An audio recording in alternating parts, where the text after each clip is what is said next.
before swearing in, he has Elon Musk and Vivek Ramaswamy in this new department which he's created. Right. So it's rhetoric. Yes, I knew, everybody knew that he's going to get blamed for this whole rhetoric business. So he's already formed a new department, this Doge, right? That's how they pronounce it, or Doge. Right. Doge, I think.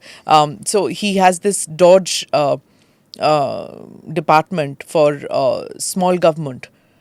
Do you think that that's going to take off immediately and it's going to improve efficiency in DC? I mean, yeah, these are all, well-intentioned or seems to be, really aggressive moves. But eventually the bureaucracy, as you're aware, whichever country, they're the permanent folks who are on the ground, right? So how much of this rhetoric changes into action and how much of it is an action which can be done within a short period of time, which is 4 years. 4 years, yeah. Yeah, is a story by itself. So we need to watch how these things pan out.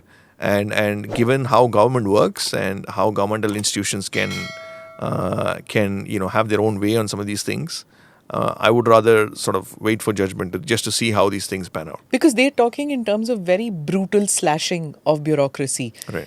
It reminded me a bit about when Rajiv Gandhi came to power in, only one term he had, but he was also talking in terms of this, that we need to slash bureaucracy. Every reformist prime minister who comes talks about this, that bureaucracy, we need to lessen it, bureaucratic reforms are necessary, police reforms are necessary. We know, I'm talking about India. But once they get into the system somehow convinces them not to make these changes. And then we have in India things like coalition governments, and then it becomes difficult. And then we have continuous elections which take place. So if you're going to bring about reforms, it's going like whether we had agriculture reforms, anything, there's such a pushback for any kind of reform because nobody likes their area to be. So do you think that he will be able to bring in these brutal reforms? He will be able to bring in them, or if he says he's going to do it, he will do it. But the question is whether it's going to be successful or not, right? There's a difference between, you promising something, you trying to execute something. Because see, the United States is a very... the president of the United States, while he's supposed to be the most powerful person in the world,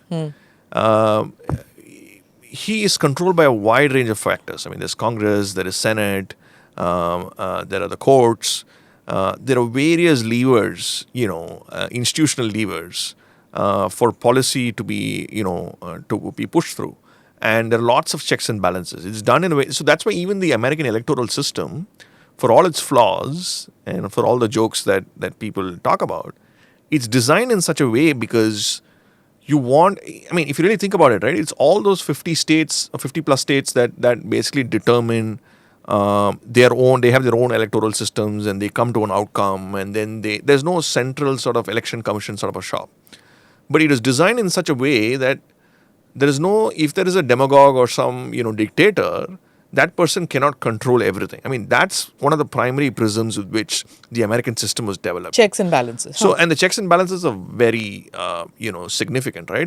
If you don't have, say, for example, control of both Congress and Senate, the president is literally a dummy in the sense the only thing that he can go beyond these two guys is on is on executive orders or something of national security concern. But he has now control of both the houses. Correct. So even then, you need to have your Republican, senators, all the moderates, in the Republican Party to be on board for them to go through, amendments and changes. Yes, I get that. And each of that takes time. And remember, he had the same power when he was in 2016 for 2 years. And he didn't get much done. Okay, he had a lot of other issues.